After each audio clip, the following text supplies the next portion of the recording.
دوستوں، ایک دن حضرت علی رضی اللہ عنہ بازار جا رہے تھے کہ انہوں نے ایک بوڑھے غیر مسلم شخص کو دیکھا جو لوگوں سے مانگ رہا تھا۔ حضرت علی رضی اللہ عنہ روک گئے اور اس کا حال پوچھنے لگا۔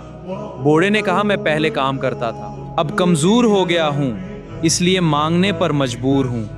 یہ سن کر حضرت علی رضی اللہ عنہ کو بہت افسوس ہوا۔ حضرت علی رضی اللہ عنہ نے فرمایا، جب یہ جوان تھا تو ہم نے اس سے کام لیا، اور اب جب یہ کمزور ہو گیا تو ہم اسے اکیلا چھوڑ دیا، یہ انصاف نہیں۔ پھر انہوں نے حکم دیا کہ اس بوڑھے شخص کا خرچ بیت المال سے دیا جائے تاکہ اسے مانگنے کی ضرورت نہ پڑے۔ یہ دیکھ کر لوگ بہت حیران ہوئی کہ اسلام میں نہ صرف مسلمان بلکہ غیر مسلموں کے ساتھ بھی کتنا انصاف اور رحم۔ اسلام ہمیں سکھاتا ہے کہ ہر انسان کے ساتھ انصاف اور رحم کرنا چاہیے، چاہے وہ کسی بھی مذہب سے تعلق رکھتا ہو۔